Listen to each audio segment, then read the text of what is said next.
Alô! Hoje, dia 4 de fevereiro de 2011, voltamos das férias. Pulando a Cerca é um programa que não tem pauta, não tem roteiro, não tem censura. Tudo pode acontecer exatamente como avisa. Sexta-feira é dia de pular a cerca. Pular a cerca não é sacanagem, é superar o obstáculo. E todo dia a população brasileira, há 511 anos, vem pulando a cerca. Por cima, por baixo, e tocou. Por cima, por baixo, não é armação. Não é armação.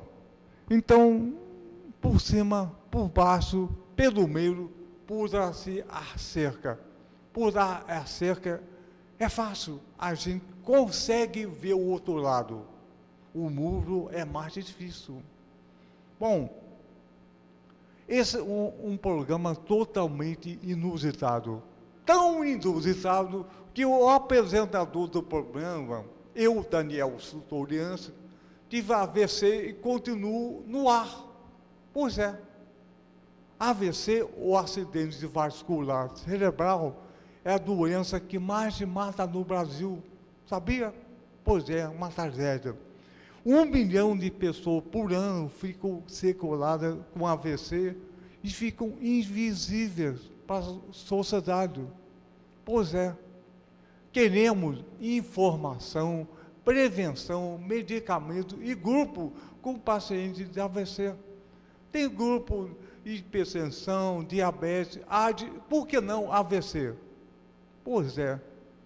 Olha só, antes de convidar o nosso convidado especial, vou dar uma informação. O AVC é a doença que mais mata no Brasil. Se simplesmente todo mundo tiver a informação, quando você tem um AVC, você fica esquisito. Não consegue andar, articular, falar. Então, peça para outra pessoa que está na tua frente fazer o seguinte: peça para sorrir. Ela não consegue sorrir. Peça para ela falar uma frase. Pulando a cerca, não consegue falar. Peça para levantar os 2 braços. Ela não consegue levantar. 1 ou 2 ou 3 necessidades, corra imediatamente para o hospital e pergunte: doutor, isso é um AVC? Provavelmente é. E isso pode salvar milhares de pessoas aqui no Brasil. Tá? Uma questão nacional. Vamos convidar agora uma pessoa simpaticíssima, politizadíssima, gostosíssima, conservadíssima, tesudíssima, uma pessoa especialista. Vem cá para pular o deputado Paulo Ramos, deputado estadual pelo PDT. Paulo Ramos pulou a cerca. Tudo bem? Doutor Daniel, tudo bem. Uma alegria muito grande estar aqui. E o grande prazer. Você está nervoso? Eu já pulei a cerca do nervosismo. Fez xixi? Lá diz que idoso, onde chega, primeiro faz xixi. Tem que fazer xixi. Ah, então tá legal. Já fiz. Já fiz, então tá tudo legal. Paulo Ramos, aqui é Paulo. Esse programa, não importa que seja doutor, professor, é pessoa. Cada pessoa tem uma coisa fantástica para relatar. E quem vê, aprende muito. Paulo Ramos, qual é a tua idade? Eu tenho, embora não pareça, que eu sou muito conservado, eu tenho 66 anos. Mas é garoto, eu tenho 95. É garoto, tá Eu vou garoto. chegar aos 95 assim, É garoto. pulando a cerca do AVC. Isso. Então é garoto. Nasceu aonde? Eu sou do Rio de Janeiro mesmo, lá em Realengo. Realengo. O conjunto do IAPI. Faz a, IAPI de Realengo. faz a da tua infância no Realengo. Bom, primeiro, se eu dizer que é uma alegria estar aqui num canal universitário, Carro. num canal aberto, um canal que, Pertence ao Brasil. para quem defende a democratização da informação, para quem participa desse debate ao longo da vida, para que a informação verdadeira ou a informação plural possa chegar à sociedade, estar num canal E universitário. esse canal pertence É. ao Brasil. Exatamente. É motivo, assim, de grande honra. Então, Realengo. Realengo. Como é Sou que lá, foi? assim, 44. Outubro de 44. O final da guerra. No conjunto do IAPI. Dizer que o conjunto do IAPI de Realengo é o primeiro conjunto habitacional da era Vargas. Então eu conheço bem porque vivi a política habitacional da era Vargas. Convivi com os principais líderes do movimento sindical na época, porque os trabalhadores foram morar nos conjuntos habitacionais dos institutos. A Previdência Social era dividida por categoria. Isso. E os institutos desenvolveram políticas habitacionais voltadas para o direito à moradia. Existe uma diferença muito grande entre o direito à moradia e a casa própria. Ô, Paulo, e você tinha uma família grande? Minha família não é muito grande, não. Somos 4 irmãos, mas meu pai e minha mãe não tinham assim. Minha mãe tinha um irmão que faleceu e uma irmã. Então, 2 pessoas. A família do meu pai era um pouco dividida, porque meu pai era uma espécie assim, do braço pobre da família. Então, foi morar em Realengo. E você tinha primos? Tenho.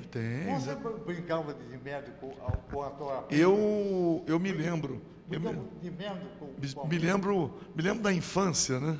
Quando hoje nós vemos assim, falar sobre infância feliz, adolescência feliz, é a pipa, bola de gude, peão, pular carniça, brincar de bandeirinha, Brincar de médico. essas coisas. E brincar de médico. Porque, você claro, brincou de médico? porque era impossível, né? Mas naquele tempo as coisas eram muito menos liberais do que hoje. Mesmo a brincadeira de médico não pulava tanto a cerca. Mas eu brinco de médico até hoje. Você A brincadeira. brinca de médico até hoje? Diz que de médico e louco todos nós temos um pouco. Então a gente continua brincando de E médico. a adolescência, hein? Adolescente, sempre muito feliz, sempre estudando nas escolas públicas, porque é preciso dizer para as gerações de hoje que houve uma quadra da vida nacional onde a educação pública era praticamente a única alternativa. Raríssimas eram as escolas particulares. Eu estudei de um preço segundo. O modelo pós-64, com o golpe, com a ditadura, terceirizou, privatizou a educação, privatizou a saúde, deixando de oferecer vagas na rede pública, abrindo as portas para a iniciativa privada. E isso tornou sem rosto a saúde e a educação. E com o tempo, as coisas foram ficando completamente desorganizadas, fazendo com que a educação e a saúde, que são, assim, direitos fundamentais, passassem a ficar submetidas às regras do mercado. É o lucro e não o resultado da eficiência ou a inserção da educação e da saúde num projeto nacional. Como é que foi o início da tua carreira política? Eu tenho por brincar, Daniel, e dizer que filho de operário, ainda hoje, né, é igual coelho de parque. Né? Fica trancado, quando levanta a tampa tem vários buracos. Ele às vezes entra naqueles que está na direção dos olhos. Eu, depois de terminar o antigo científico, servi o exército como soldado, lá na escola de equitação, em Realengo, e depois ingressei para a escola de oficiais da Polícia Militar. E sou hoje major da reserva, mas depois fiz direito, fiz administração, fui fazendo alguns outros cursos, e sempre fui militante. Pois é, e tem um paradoxo. Militante político, né? Sempre um paradoxo entre a polícia e a política. É. E você entrou no meio do coreiro, do buraco do coreiro. Eu consegui, e dentro da minha categoria, né, eu participei da luta contra a ditadura, desenvolvendo algumas atividades clandestinas. Eu era organizado e tinha as minhas tarefas. E com a abertura, eu passei a integrar partidos políticos. Tive a oportunidade de participar da elaboração da Constituição de 5 de outubro de 88, eu fui constituinte, depois exerci mais um mandato de deputado federal, lutando, né, contra a onda liberal do Estado mínimo ou do Estado nenhum, porque, às vezes, muita gente não se apercebe de que a Assembleia Nacional Constituinte recuperou a soberania nacional com os monopólios. O monopólio estatal do petróleo, o monopólio das comunicações, a nacionalização do subsolo, a bandeira nacional na navegação de cabotagem, empresa brasileira de capital nacional, e ainda recuperou as responsabilidades públicas do Estado. A morte do Tancredo Neves representou uma lacuna muito grande, que é o presidente Sarney, que pertencia aos quadros da ditadura. A ele estava reservado um papel secundário naquela transição. Tancredo Neves que concluiria a transição. E aí, a Constituinte se deu com o Sarney, presidente da República, que atrasou muito a elaboração da Constituição, 1 ano e 8 meses. E, numa mobilização grande, com o patrocínio do Sistema Globo, na primeira eleição direta para presidente da República, institucionalizado o país em bases democráticas e com dispositivos constitucionais que afirmavam a soberania nacional, o povo elege o caçador de Marajás. Eu digo que o presidente Collor, ele não concorreu pelo PRN, Partido da Reconstrução Nacional. Ele concorreu pelo PRM, Partido do senhor Roberto Marinho, porque o Sistema Globo se mobilizou, se transformou num partido político e, enquanto a Constituição sinalizava para um modelo com a definição dos setores da economia, que deveriam contar com a participação efetiva e com o controle exclusivo do Estado, foi eleito um liberal. O Estado mínimo, o elefante, quanto menos Estado, mais... E começou a privatizar tudo, a entregar tudo.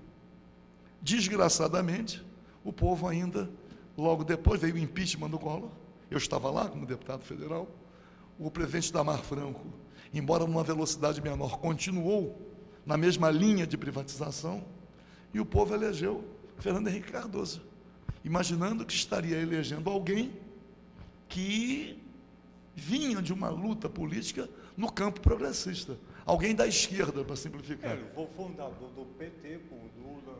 E o Fernando Henrique, logo na primeira semana de governo, disse: esqueçam tudo que eu escrevi, tudo aquilo que não pode ser privatizado na era Collor e Itamar, porque tinha a proteção constitucional. Em menos de um ano, o presidente Fernando Henrique aniquilou a Constituição na ordem econômica e acabou com os monopólios. E aí privatizou, continuou privatizando. Iniciou as rodadas de leilão da Petrobras. Quer dizer, então, ficou 8 anos. Veio o Lula, que, embora não tenha dado continuidade de uma forma tão acelerada às privatizações, mas ainda fez várias rodadas de leilão, ainda não inseriu, como é que se diz? O Brizola dizia o fio da história, né? O Brasil ainda não se reencontrou com a sua história, porque nós temos um desvio muito grande. Vamos ver agora com a presidente Dilma Rousseff. Estou falando assim porque conversávamos ali, né? Presidenta inocenta, não tinha Não existe presidenta nem adolescenta. Então, brincava ali com... Mas a Dilma não vai ter muito caminho a seguir se não continuar isso. O PRM... O partido do Roberto Marinho ainda está no poder. Inteiro. O consenso de Washington continua em De qualquer maneira, as coisas agora, Daniel, elas estão ficando muito mais claras, né?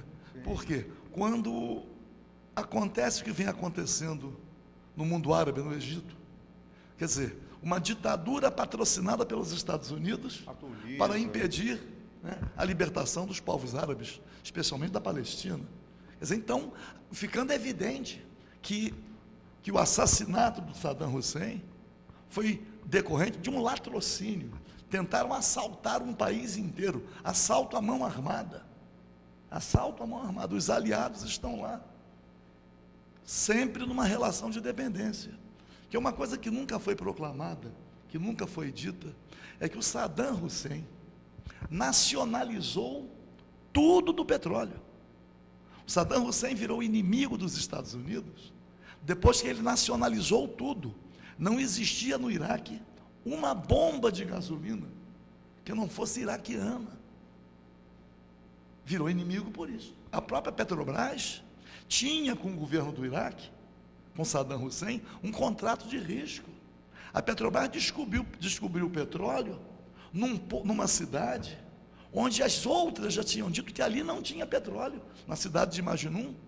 Saddam Hussein nacionalizou, indenizou a Petrobras e disse: tudo isso aqui pertence ao povo iraquiano. Virou inimigo. Nós ficamos um tempão sem ouvir falar no Gaddafi da Líbia. Olha, mas por quê? Porque inimigo dos Estados Unidos escreveu um livro verde, dizendo o seguinte: propôs à ONU a criação de uma força internacional de paz composta por 100 países para a invasão dos Estados Unidos. O Gaddafi dizia assim: o povo americano tem que saber o que é uma guerra no seu próprio território, para que aí sim o povo se mobilizasse contra as ocupações ou contra as guerras fomentadas pelo complexo industrial militar americano, levando à morte, levando o genocídio, né, para diversos povos. Então agora o Império Americano está na decadência, na derrocada, e tudo está ficando muito mais claro. A mentira da defesa da liberdade, a mentira da defesa da democracia, uma farsa, né, que eles foram montando, e através da força militar eles subjugaram muitos países e cooptaram. Eu me lembro que na Constituinte nós tínhamos um deputado do Paraná, Nelton Friedrich, que ele dizia assim: piores do que os gringos que nos compram são os brasileiros que nos vendem. Então eles foram cooptando a corrupção como fator de perda da independência política. Eles corrompem e depois as decisões políticas se conformam aos interesses dos corruptores. Então, pelo menos agora, as coisas estão ficando muito mais evidentes, e o Império Americano já vem perdendo completamente a força, sem falar aqui na América do Sul, principalmente, não é? A eleição do Hugo Chávez, a eleição do Kirchner na Argentina, o Rafael Correa, Evo Morales, o próprio Lula aqui, representam uma reação. Não podemos esquecer do heroísmo do povo cubano. Não é possível deixar de reconhecer que 50 anos de bloqueio, o povo cubano resistindo. Então, há uma reação evidente. E agora, essa última chamada crise do capitalismo mundial, do sistema financeiro, que foi um grande golpe. Como é que é possível que eles não tenham detectado a manipulação contábil, a mentira, garantias que não existiam, manipulação de balanços? Foi um golpe financeiro. Aí os países, os governos, injetando recurso público nos bancos, como aqui já houve, na época do Fernando Henrique, com o Proer, para salvar o Banco Econômico, salvar o Banco Nacional, salvar banqueiros que faliram fraudulentamente. Então, esse último golpe do capitalismo mundial não foi crise financeira, foi golpe, foi mais um assalto aos cofres públicos. E a população na Europa também, imaginar que o que está acontecendo na Grécia, na Espanha, e o povo está indo para a rua. O povo está indo para a rua. Não é aquilo mais contido, né? Eles não estão conseguindo mais conter a revolta popular, mesmo em países onde o cerco Era muito grande, um cerco feito através da força das armas, que tem a força da manipulação e tem a força das armas. Ô Paulo, o capitalismo necessita muito a doença da população. Sempre o capitalismo tem que desesperadamente ter a doença da população. Doença social, doença clínica, doença de desinformação. E é vital para o capitalismo a doença. Porque a indústria farmacêutica é uma das mais poderosas no mundo. E quanto menos esclarecido, quanto menos desenvolvido, maior o controle social. Não é a exploração da doença, não. Eles fomentam a doença. Eles não previnem. As medidas preventivas, você me traz aqui também, para esse momento importante, para mim, para tratar do AVC. Quer dizer, qual a razão de existir algo que leva à morte tantas pessoas e não existir nenhuma campanha, nenhuma política pública que possa ajudar a evitar? Se a consequência é tão, além do óbito, que a pessoa diz assim, depois que morreu. Mas quando a pessoa continua viva com sequelas, algumas conseguem superar, mas outras não conseguem superar. As famílias é que cuidam, porque não tem nenhuma resposta pública para socorrer. Paulo, a questão do AVC, o acidente vascular cerebral, é o seguinte: 90% dos casos é AVC isquêmico, 10% hemorrágico. 90% dos casos tem medicamento que até 4 horas resolve 70% dos casos. Nenhum hospital público do Brasil tem. No estado do Rio, só dois oeste do Rio, não é Amazonas, 2 hospitais que têm esse medicamento e são particulares. O custo disso é muito mais barato que a família ter AVC com uma pessoa. Então, informação, prevenção, medicamento e grupo, isso o capitalismo fomenta. Eu estava outro dia lendo a indústria do fumo, era Souza Cruz. A Souza Cruz falando de suas políticas sociais, a defesa do meio ambiente. Quer dizer, a indústria do fumo contaminando milhares, milhões de pessoas, e eles falam no papel social. Quer dizer, tentando se distanciar da óbvia preocupação exclusiva com o lucro, como se eles tivessem qualquer preocupação com a saúde das pessoas, ou com o bem-estar das pessoas. Quer dizer, é a mentira levada assim às últimas inconsequências. Pois é, a doença é o gestor do modelo capitalista. Sempre foi a farsa, a doença, tudo exatamente igual. E a população sofre muito. Qual o lado que nós vamos estar? Do capital ou da população? Olha, qualquer conquista que a população teve foi uma coisa muito menor que qualquer conquista científica na área da medicina. A jornada de trabalho menor, as condições menores, isso deu vida à população. O modelo científico trata da doença e o modelo popular trata da saúde. A saúde é tudo. A saúde é uma forma de transformação, revolução. Aquilo que não consegue revolucionar é doença. Não consegue transformar é doença. E essa é a doença social, Exatamente. Da desinformação, da falta de participação, é a alienação. Informação, prevenção, etc. Você sabe que eu sou do PDT, né? E o PDT, pelo menos, tentou deixar a marca da transformação a partir da educação. quer dizer, o programa dos CIEPs, da educação integral. Não é a educação de horário integral. Para que haja a educação integral, há necessidade do horário integral. Senão, não consegue.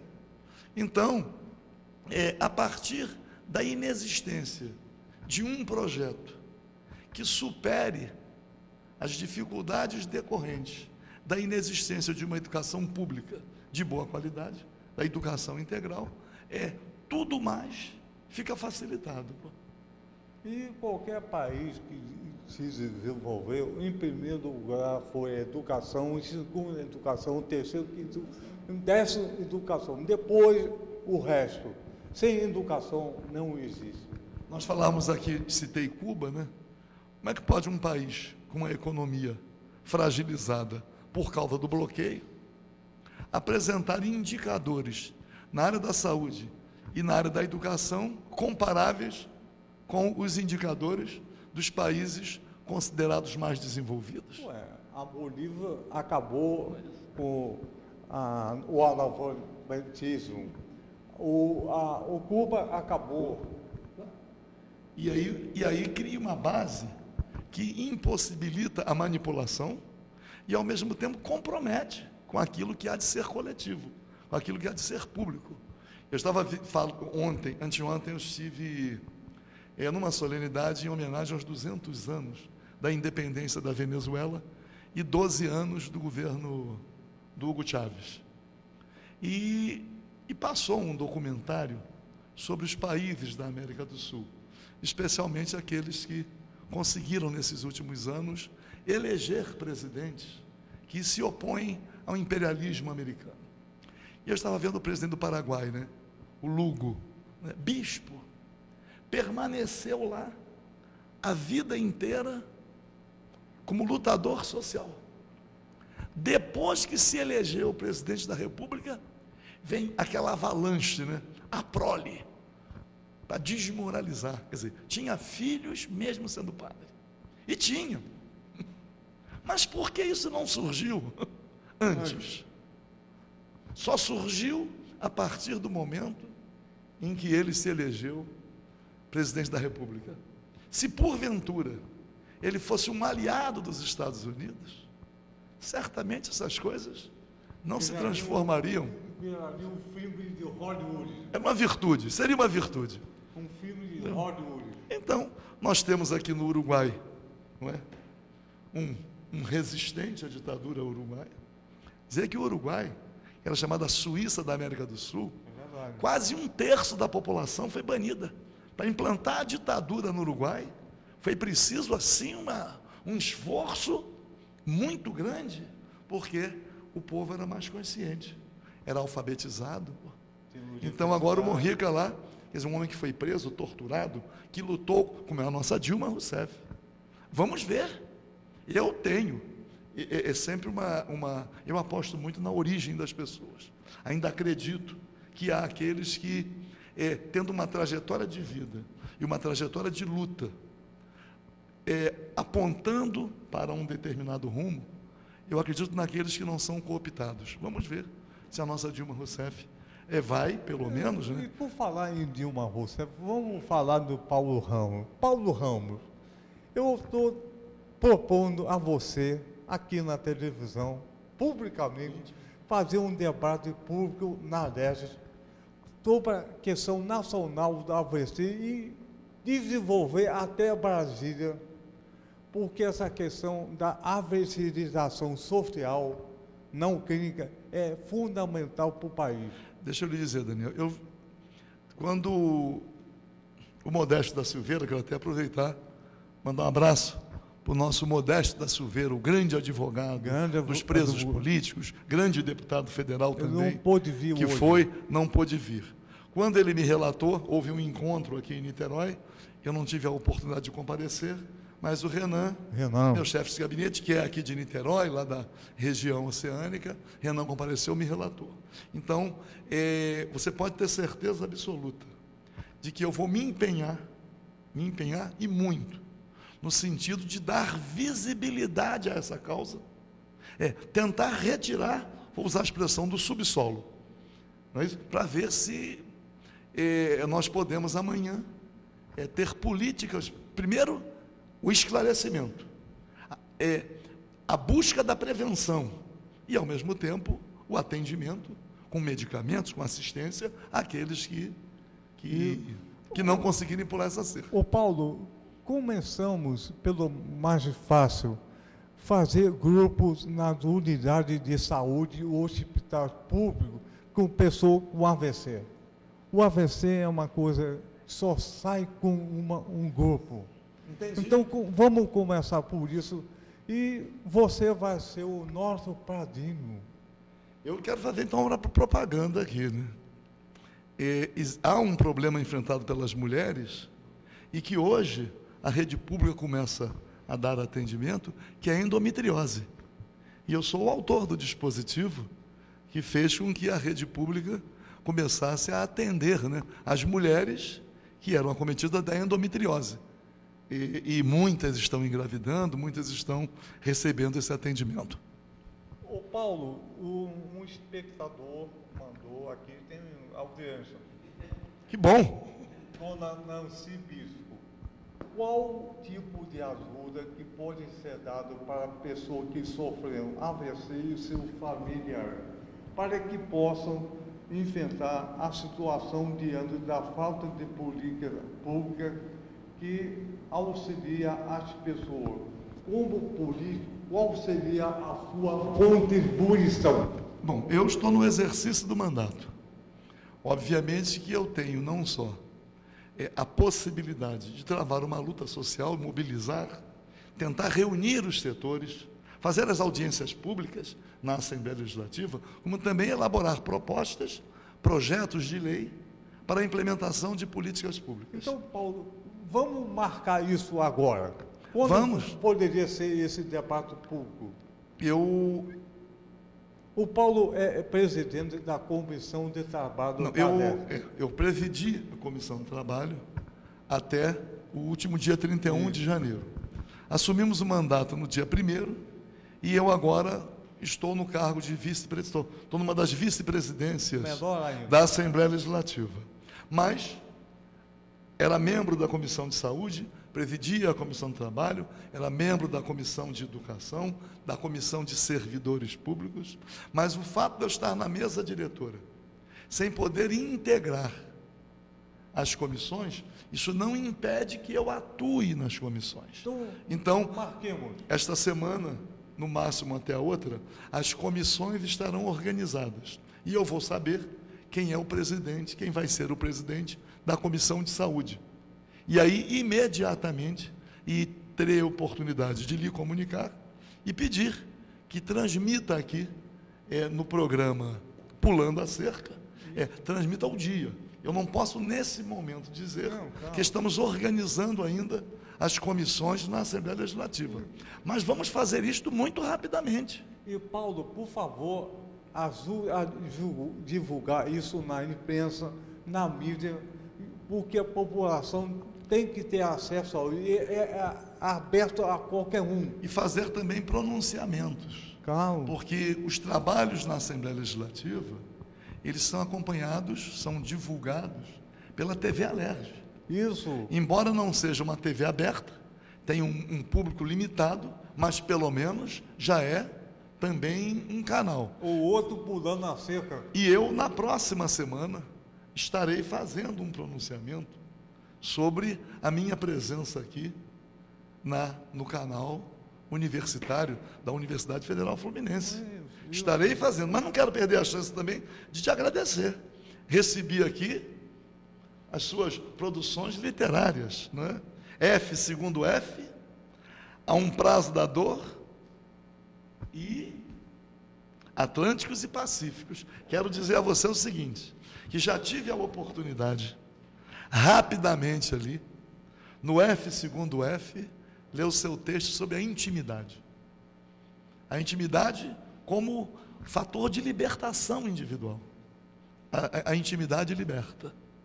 Que a intimidade faz com que, num relacionamento entre duas pessoas, as pessoas não tem nenhuma limite, nenhuma censura.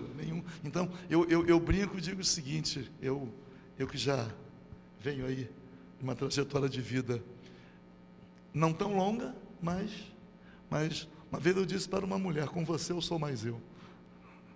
Olha só, essa intimidade, o Paulo, essa intimidade é o que o Brasil gostaria de ter. É isso. Nenhuma censura. Com você eu sou mais eu. As pessoas podem se realizar. Exatamente. As pessoas podem se realizar. E isso vai acontecer não com o modelo atual capitalista selvagem. É porque hoje as pessoas vão se conformando, não é? O caráter vai sendo deformado. Uma vez um amigo disse assim, a personalidade do homem não muda, o que muda é o caráter. É verdade. Então, nós vivemos numa sociedade em que as pessoas não têm o direito de ser. Como não têm o direito de ser, elas não se expressam, elas não podem ser íntimas. E hoje, com o computador, com a informática, o isolamento é muito grande. O individualismo começa a prevalecer. Eu me lembro quando surgiu o computador, né? Houve aquele livro, O Choque do Futuro, Marshall McLuhan, e a terceira onda, quando ele usou a morte da convivência, a morte da permanência, porque as pessoas iam se isolar, e aquilo que... tem um amigo meu, que é William Douglas, ele é juiz federal, e ele escreveu um livro, e ele registrou lá, fiquei feliz, que ele colocou lá uma expressão minha, né? Fizemos um curso de políticas públicas na Universidade Federal do Rio de Janeiro juntos, e eu falei, a felicidade só tem sentido, só é possível quando ela é coletiva. Não existe felicidade individual, só pode existir felicidade coletiva. É verdade. Não é isso? Então eu nunca escrevi, não sou um grande pensador, mas participo e fico até com inveja, né? Quando eu li aqui, eu quero sugerir aí aos estudantes da nossa UF que leiam pelo menos segundo F, pelo menos o texto sobre a intimidade, porque aí cada um vai se libertar mais um pouco.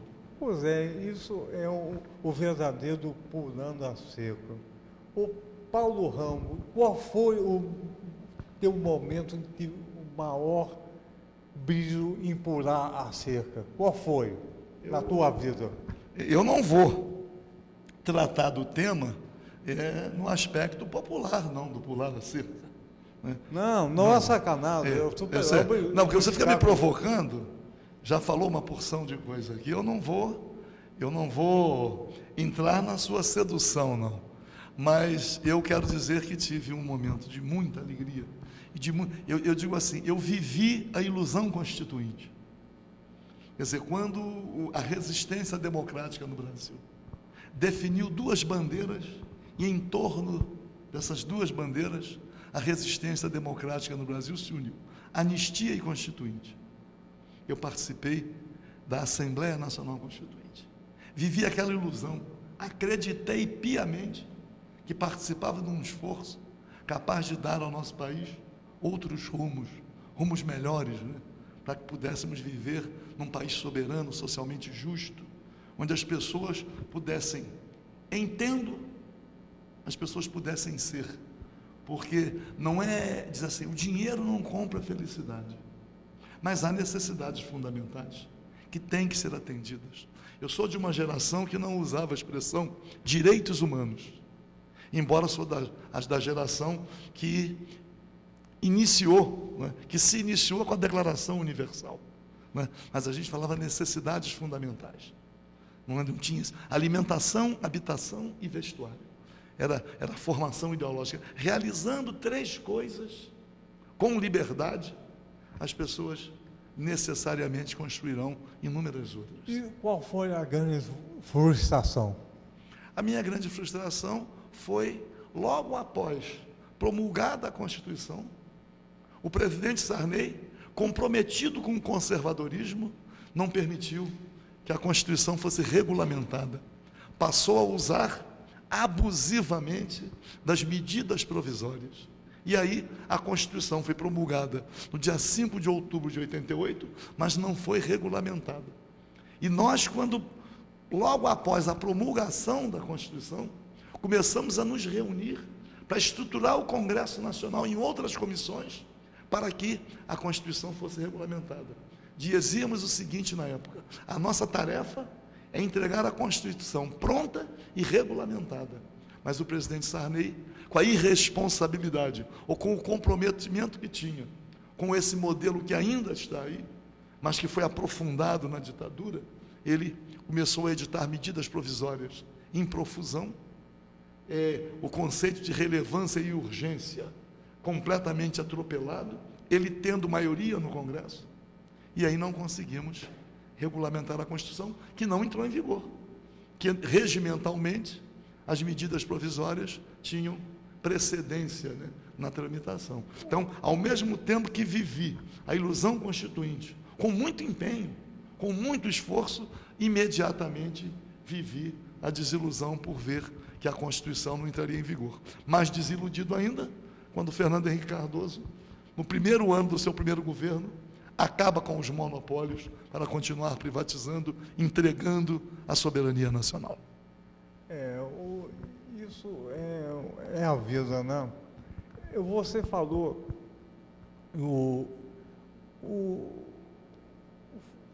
quase o descenso do monopólio americano, não só na ditadura, como na internet. O Wikileaks, a informação. Uma pessoa sozinha conseguiu derrubar mais de milhões de pessoas inimigas na internet. O Wikileaks, agora está aí o Assange, né? Que é o homem do momento, né? Isso foi uma coisa fantástica. Demonstrando como a política externa americana também vive da intriga. Paulo, eu estou falando isso porque uma pessoa sozinha é capaz de derrubar. Não tenho dúvida. Então, nós aqui no Brasil, nós, brasileiros, somos capazes de derrubar isso tudo. Apesar da falta de educação, falta de informação, doença, o trabalho de escravo, não tem justiça social, mas isso está avançando. Estamos discutindo um salário mínimo, com a resistência dele chegar pelo menos a R$580, eu não sei, para quem sobrevive com R$580, ou quem sobrevive com mais ou muito mais, que faça a comparação. Não é possível imaginar que, já sendo o Brasil a sexta economia do mundo ocidental, não possa ter um salário mínimo que chegue a R$580, que ainda vai representar pouco mais de 1/4 do que valia, do que comprava o salário mínimo na década de 50. É verdade. É a concentração da renda. Está ali 1 minuto para terminar? Olha só, vamos pular a cerca. Vamos pular a cerca e saio daqui com o compromisso de transformar a sua luta, doutor Daniel, a nossa luta, numa luta da qual eu vou participar com muito empenho, em homenagem àqueles que, em homenagem à saúde da população, em homenagem à prevenção ao AVC, mas também em homenagem a um socorro que é devido àqueles que já foram vítimas dessa vamos fatalidade. Terminar esse grande pulando a cerca, que o Brasil precisa sempre pular, cantando. Paulo, canta assim, 1, 2, 3, pulando a cerca com você, no ritmo que você quiser. Então, mandando um abraço para aos professores, para os alunos da Universidade Federal Fluminense, mandando um abraço para todos aqueles que acompanharam o nosso programa. Vamos lá. 1, 2, 3, pulando a cerca. Com vocês. Com vocês. E vamos pular todas as cercas.